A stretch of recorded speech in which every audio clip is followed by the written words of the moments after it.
सरलाही में घर गिरला से एक जने के मृत्यु, 3 जने घायल। नेपाल में कोरोना से थप 2 जने के मृत्यु, मृतक संख्या 22 पुगल। भारी वर्षा आ बाढ़ के खतरा, सतर्क रहेला आह्वान। विदेश में मृत्यु भइल 23 नेपाली के लाश काठमांडू लियावल गईल। भारत में कोरोना संक्रमित 3,80,000 के पार, 2 लाख से ज्यादा डिस्चार्ज। आ चीन द्वारा झड़प के क्रम में नियंत्रण में लिहल 10 जने भारतीय सैनिक रिहा।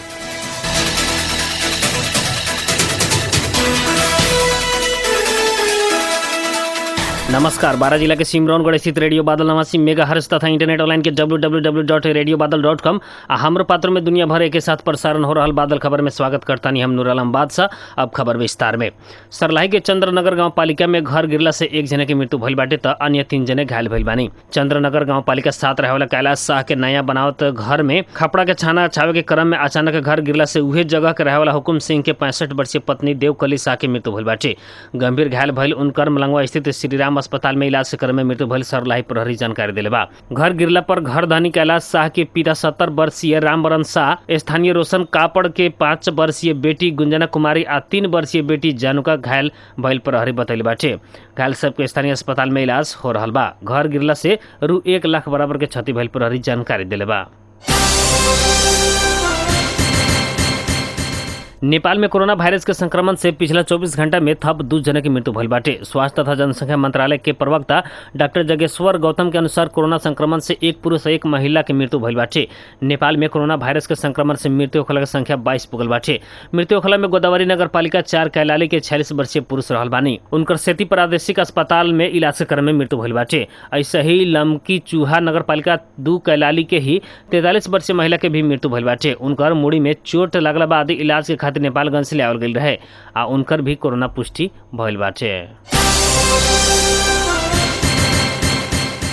मौलापुर नगर पालिका के क्वारंटाइन में रहल सबके स्वाब परीक्षण करके निगेटिव आयल के काल तक 106 व्यक्ति सबके घर भेजल गई बाटे। मौलापुर नगर पालिका के स्वास्थ्य संयोजक सुरेंद्र शाह के अनुसार क्वारंटाइन में रहल 14 दिन कटल आ परीक्षण निगेटिव भइल सबके घर भेजल गई बताइनी। मौलापुर नगर पालिका के अंतर्गत विभिन्न क्वारंटाइन में सब रहल 117 जने मध्य 99 जने की रिपोर्ट आयल बाटे, जौना मध्य 86 जने में निगेटिव आ 3 जने में पॉजिटिव देखल गई बा।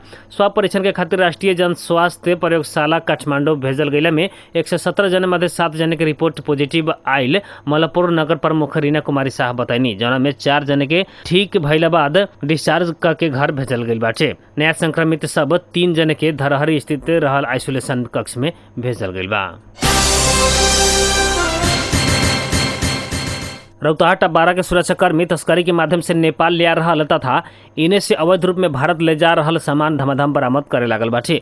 3 दिन पहले मात्र रौतहट आ बारा में सुरक्षाकर्मी के ही मिलवतों में तस्करी हो रहल समाचार प्रकाशन भइला बाद दोनों जिला के नेपाल प्रहरी आ सशस्त्र प्रहरी सक्रिय भइल बाटे। पिछला 3 दिन भीतर नेपाल प्रहरी आ सशस्त्र प्रहरी से 5 लाख से ज्यादा के सामान, 1 जने तस्कर आ 3 थान तरकारी में प्रयोग होखे वाला मोटरसाइकिल बरामद कैले बाटे। पिछला 3 दिन भीतर नेपाल प्रहरी आ सशस्त्र प्रहरी से 5 लाख से ज्यादा के विभिन्न सामान, 1 जने तस्कर आ 3 थान तस्करी में प्रयोग भइल मोटरसाइकिल बरामद कैले बाटे। इलाका प्रहरी कार्यालय देवाही गोनाई प्रहरी चौकी मठिया के टोली ना 65 प 5549 ना 10 प 3915 आ BR05 Z 6302 नंबर के मोटरसाइकिल आ 2,31,350 मूल्य बराबर के विभिन्न तस्करी के सामान बरामद कैले बाटे। साथ ही तस्करी में संलग्न 12 सिमरौनगढ़ नगर पालिका 7 जानकी टोल के 32 वर्षीय 1 जने के प्रहरी नियंत्रण में लेके अनुसंधान बाद कुछ अभद्र व्यवहार मुद्दा अंतर्गत कार्रवाई शुरू कल जिला प्रहरी प्रवक्ता DSP भरत श्रेष्ठ जानकारी दिले बानी। ऐसा ही सशस्त्र प्रहरी बॉर्डर आउटपोस्ट सरमुजा बंकुल के टोली 2 दिन में 3 लाख बराबर के अवैध कपड़ा तथा हार्डवेयर के सामान बरामद कैल रौतहट सशस्त्र प्रमुख SP रवीन राज कनजित बतैले बानी। बरामद कपड़ा मोटरसाइकिल आवश्यक कार्रवाई के खातिर काल जिला भंसार कार्यालय गौर में बुझाल गई रौतहट प्रहरी प्रमुख SP रवि राज खड़का जानकारी दिले बानी। इन 12 में भी सशस्त्र प्रहरी के टोली काल मात्र करीब 6 लाख मूल्य बराबर के चौड़ा नेपाल से भारत के तरफ ले जा रहल के क्रम में बरामद कैले बाटे।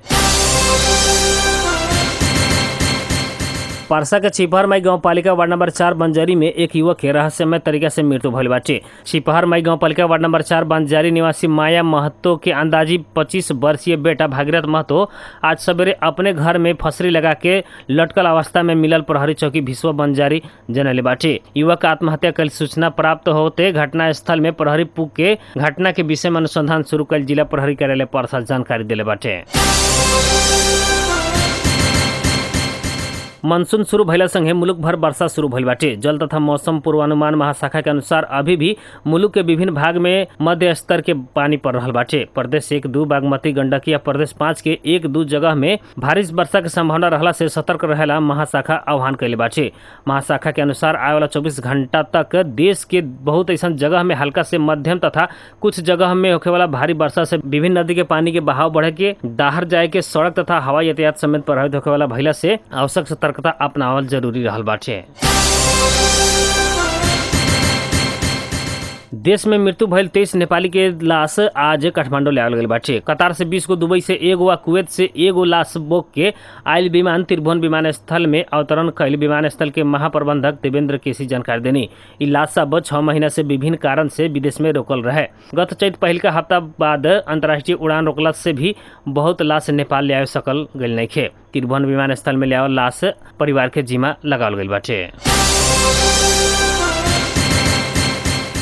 कोरोना विरोध के दवाई के रूप में डेक्सोमेथासोन उपयोगी रहल यूके के वैज्ञानिक सबके अन्वेषण सार्वजनिक भइला बाद हाल विश्व भर ई दवाई के खरीद करे वाला के संख्या बढ़ल बाटे। रोगी सबके विभिन्न रोग के विरुद्ध में डॉक्टर लोग देत आइल दवाई डेक्सोना आ ई संगे मेल खाए वाला अन्य दर्जनों दवाई सब डेक्सोमेथासन नामक साल्ट के प्रयोग कइल जाला। साधारणतः इंजेक्शन आ टैबलेट के रूप में रोगी सबके देवल जाए वाला ई दवाई गेठिया दामा शरीर के विभिन्न अंग सबके सुन भइला से आ एलर्जी जैसन रोग सबके विरुद्ध में उपयोग कइल जाला। कुछ गंभीर रोग सबके भी नियंत्रण करेला ई दवाई के प्रयोग कइल जाला। अभी ब्रिटेन के शोधकर्ता सब विश्व भर सर्वसुलभ रूप में मिले वाला दवाई डेक्सामेथासोन कोरोना वायरस से संक्रमित तथा गंभीर रूप में ग्रस्त भइल सबके जान जुगावे में मदद कर सके के भइल बतैले बानी। भारत में कोरोना वायरस से संक्रमित होने वाला के संख्या 3,80,000 के पार पुगल बाटे। भारत के स्वास्थ्य मंत्रालय के अनुसार अभी तक कोरोना वायरस से संक्रमित होने वाला के संख्या 3,80,532 पुगल बा। पिछला 24 घंटा में मात्र भारत में कोरोना वायरस के 13,586 नया संक्रमित मिलल बानी। ऐसा ही अभी तक 2 लाख से ज्यादा संक्रमित डिस्चार्ज आ ठीक भइल बानी। डिस्चार्ज आ ठीक होने वाला के संख्या भी अभी तक 2,04,711 पुगल बा। भारत के लद्दाख में भारतीय चीनिया सेना बीच भइल झड़प के क्रम में चीन 19 जने भारतीय सैनिक के नियंत्रण में लिहल खुलल बाटे। चीन से पकड़ाव कैल गए 10 भारतीय सैनिक के गलवान घाटी में भइल हिंसक संघर्ष बाद रिहा कैला बाद ई खुलासा भइल बाटे। द हिंदू सेना संघे संबंधित स्रोत के उद्धृत करत ऐसा जानकारी दिहल गइल बाटे। मेजर जनरल स्तर के वार्ता बाद भारतीय सैनिक के छोड़ल गइल बाटे। एमे 1 लेफ्टिनेंट कर्नल आ 3 मेजर भी समावेश रहनी। भारत से काल जारी बयान में अपन सेना ना भुलाइल बतैले रहे। द हिंदू के अनुसार भारतीय सैनिक के काल संझिया 5 बजे छोड़ल गइल बाटे। 15-16 जून के रात भारत आ चीन के सैनिक बीच भइल हिंसक झड़प में 20 भारतीय सैनिक के मारल गइल रहे। भारत के 78 सैनिक घायल भइल बानी, जिनकर अस्पताल में इलाज चल रहल बा। ऐसे ही चीन हताहत भइल अपन सैनिक के संख्या सार्वजनिक कैले नइखे।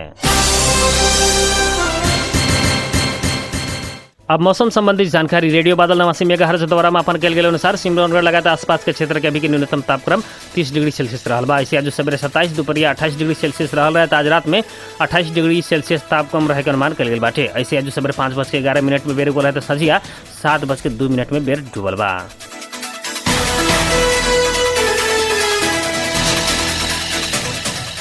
आज के खातिर बादल खबर इतने जाते जाते प्रमुख खबर एक बार फिर से।